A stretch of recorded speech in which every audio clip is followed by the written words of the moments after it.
ರಾಜ್ಯ ಬಿಜೆಪಿಗರಿಗೆ ಅದರಲ್ಲೂ ಕೆಲವರಿಗೆ ಸಿದ್ದರಾಮಯ್ಯ ಸರ್ಕಾರದಿಂದ ಕೋವಿಡ್ ಶಾಕ್ ಕೊಡೋದಕ್ಕೆ ಎಲ್ಲ ತಯಾರಿಗಳು ಆಗಿ ಒಂದು ಕ್ಯಾಬಿನೆಟ್ ಸಬ್ ಕಮಿಟಿ ಕೂಡ ಮಾಡಿದ್ದಾರೆ ಡಿ ಕೆ ಶಿವಕುಮಾರ್ ನೇತೃತ್ವದಲ್ಲಿ.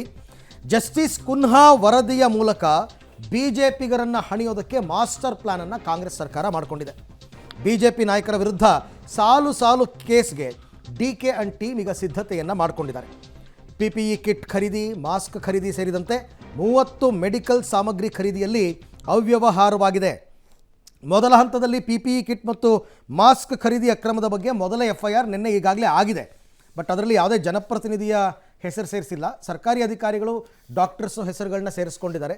ಬಟ್ ಈ ಸೆಷನ್ ಮುಗಿತಾ ಇದ್ದ ಹಾಗೆಯೇ ಅದೆಲ್ಲ ಆಗುತ್ತಂತೆ. PPE ಕಿಟ್ ಮತ್ತು N95 ಮಾಸ್ಕ್ ಖರೀದಿಯಲ್ಲಿ 167 ಕೋಟಿ ರೂಪಾಯಿ ಅಕ್ರಮ ಆಗಿದೆ ಅಂತ. ಇನ್ನುಳಿದಂತೆ 28 ಸಾಮಗ್ರಿಗಳ ಮೇಲೆ ಪ್ರತ್ಯೇಕ FIRಗೆ ಪ್ಲಾನ್ ಹಾಕ್ಕೊಂಡಿದ್ದಾರೆ. ಬಿಜೆಪಿ ನಾಯಕರ ಮೇಲೆ ಇನ್ನೂ 20ಕ್ಕೂ ಹೆಚ್ಚು ಕೇಸ್ ಆಗುತ್ತೆ ಅಂತ ವೈದ್ಯಕೀಯ ಶಿಕ್ಷಣ ಸಚಿವ ಡಾಕ್ಟರ್ ಶರಣಪ್ರಕಾಶ್ ಪಾಟೀಲ್ ಸುಳಿವು ಕೊಟ್ಟಿದ್ದಾರೆ. ಅವರೊಬ್ಬರೇ ಅಲ್ಲ, ಡಿ ಕೆ ಶಿವಕುಮಾರ್ ಮಾತಾಡಿದ್ದಾರೆ, ದಿನೇಶ್ ಗುಂಡೂರಾವ್ ಮಾತನಾಡಿದ್ದಾರೆ, ಯಡಿಯೂರಪ್ಪ, ಸುಧಾಕರ್, ರಾಮುಲು, ಬೊಮ್ಮಾಯಿ ಸೇರಿದಂತೆ ಹಲವರಿಗೆ ಕಂಟಕ ಫಿಕ್ಸ್. ಅಧಿವೇಶನದ ಬಳಿಕ ಬಿಜೆಪಿ ನಾಯಕರ ವಿರುದ್ಧ ಈ ಎಲ್ಲ ಕೆಲಸಗಳು ಆಗುತ್ತೆ ಅಂತ. ಈ ಎಲ್ಲ ವಿಚಾರಕ್ಕೆ ಸಂಬಂಧಪಟ್ಟಂತೆ ಮತ್ತಷ್ಟು ಮಾಹಿತಿ ನನ್ನ ಕೊಲೀಗ ಪ್ರವೀಣ್ ರೆಡ್ಡಿ ಅವರಿಂದ ಪಡ್ಕೊಂಡೆ. ಪ್ರವೀಣ್, ಈಗ ಸೆಷನ್ ನಡೀತಾ ಇರೋದ್ರಿಂದ ಸ್ವಲ್ಪ ಈ ವಿಚಾರದಲ್ಲಿ ತಾಳ್ಮೆಯಿಂದಿದ್ದಾರೆ ಸರ್ಕಾರದವರು ಅಂತ ಅನ್ಕೋತೀನಿ ನಾನು. ಮುಂದಿನ ಪ್ಲಾನ್ ಏನು ಅಂತ?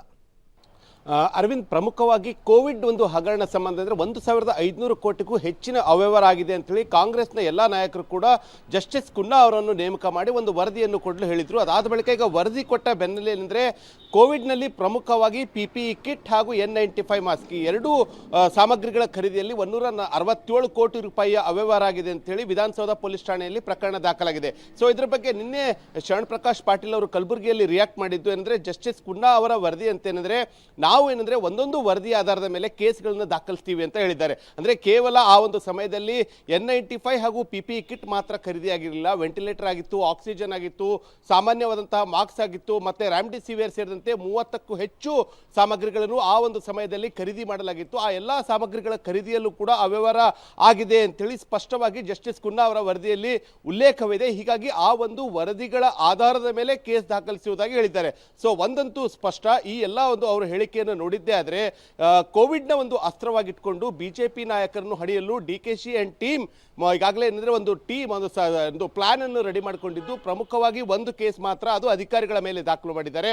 ಯಾವಾಗ ಸದನ ಮುಗಿತೋ, ಸದನ ಮುಗಿದ ಬಳಿಕ ಏನಂದ್ರೆ ಇನ್ನುಳಿದ ಸಾಮಗ್ರಿಗಳ ಖರೀದಿಯ ಕುರಿತು ಪ್ರತ್ಯೇಕವಾದಂತಹ FIR ಆಗುವಂತಹ ಎಲ್ಲಾ ಸಾಧ್ಯತೆಗಳಿವೆ. ಯಾಕಂದ್ರೆ ವೆಂಟಿಲೇಟರ್, ಆಕ್ಸಿಜನ್ ಸೇರಿದಂತೆ ಈ ಎಲ್ಲ ಒಂದು ವಸ್ತುಗಳ ಖರೀದಿಗೆ ಏನಂದ್ರೆ ಅತ್ಯಂತ ದೊಡ್ಡ ಅಮೌಂಟ್ ಆಗಿರೋದ್ರಿಂದ ಈಗ ಮಹದಷ್ಟು ಕೇಸ್ ಆಗುವಂತಹ ಎಲ್ಲಾ ಚಾನ್ಸಸ್ ಇದೆ. Arvind, right, thank you. ತಮ್ಮೆಲ್ಲ ಮಾಹಿತಿಗಾಗಿ ಧನ್ಯವಾದ.